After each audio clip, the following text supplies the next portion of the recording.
आईन समस्तों पाई समान समाजर तल स्तर में रहितबा साधारण लोकटी किपरि न्याय पाइब आईनजीवी माने निस्वार्थपर भाव में कार्य करी साधारण लोकटी को न्याय प्रदान में समस्त आईनजीवी कार्य करेंगे।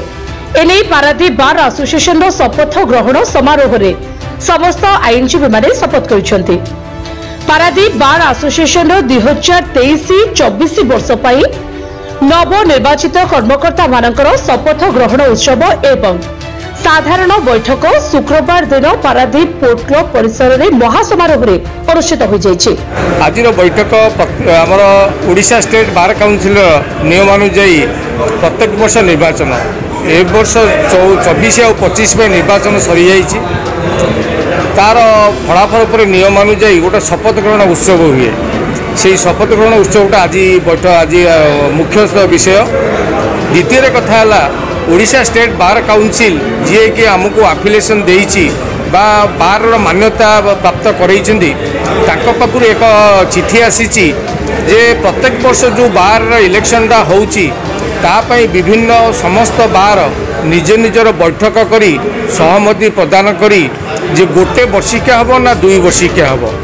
तेणु आम आज आपातत समस्त बैठक में उपस्थित सर्वसाधारण बैठक में फाइनाल है जे 2 वर्षिया करने आम उपस्थापन करी गोटे रिजोल्यूशन पाठ करी ओडिशा स्टेट आमर राज्य बार काउंसिल जो अच्छी आम कटक को पठेबू।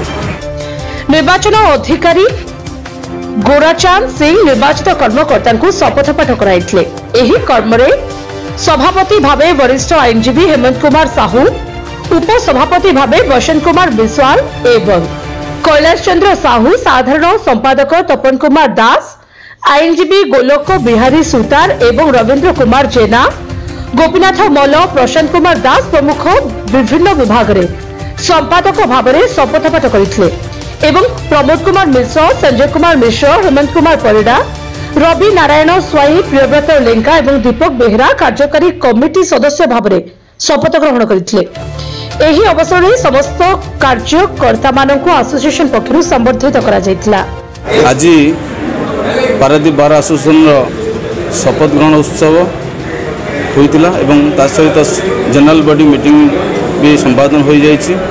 एही अवसर रे पारादीप बार एसोसिएशन किपरि भाव में उन्नति हो पारिबो, पारादीप बार एसोसिएशन समस्त वकील मान किपरि भाव में समृद्धि हेबे सेतिपई पारादीप रे एक गृहर कार्यालय आवश्यकता थिबारु आज कार्यालय विषय निष्पत्ति ग्रहण करागला एवं एठारे प्रैक्टिस करथो समस्त भाई माने किपरि भाव में समृद्धशील हो पारिबे।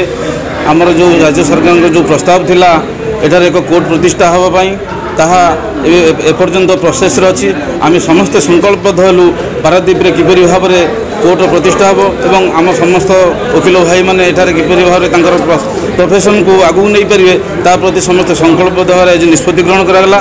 तत्सहित समाज रे शेष भाग रहउतिबा जो साधारण वर्ग जो गरीब लोक माने किपरि भाव में न्याय सेवा पाइबे न्यायिक सेवा पाइबे ता प्रति आम समस्त वकील भाई माने आम शपथ ग्रहण कलु समस्ते समाज शेष भाग रहउतिबा लोक मान सेवा करने आम बद्धपरिकर हलु एवं समस्त को सेवा प्रदान करिया आमर जो उद्देश्य थिला आम समस्ते आगामी दिन ये कार्यक्रम को त्वरान्वित करी बोली आम समस्ते आज संकल्पबद्ध कलु।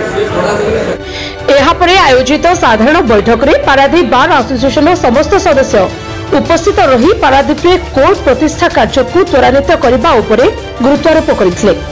आगामी दिन में संगठन को व्यापक एवं सुदृढ़ करने नहीं आलोचना करथिले।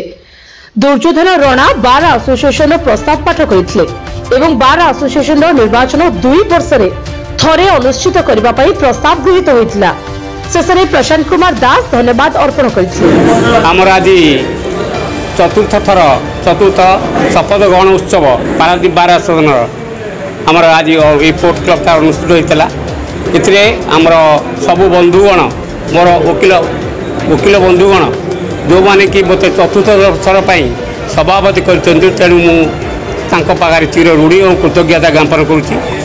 आम पारादीप बार एसोसिएशन अन्य सभ्य जी सब चतुर्थ समस्ते होती समस्त मु कृतज्ञता ज्ञापन करमर बार अन्य उन्नति आम समस्ते सब सभ्य मिसिकी आम बार गोटे नूतन गृह पारादीप कोर्ट को आप्लाय कर एवं अन्य उन्नति काम पाई आम आगे आगे सोशल पारादीपर सोशल काम भी करी आशा रखुँ। ब्यूरो रिपोर्ट आम पारादीप खबर।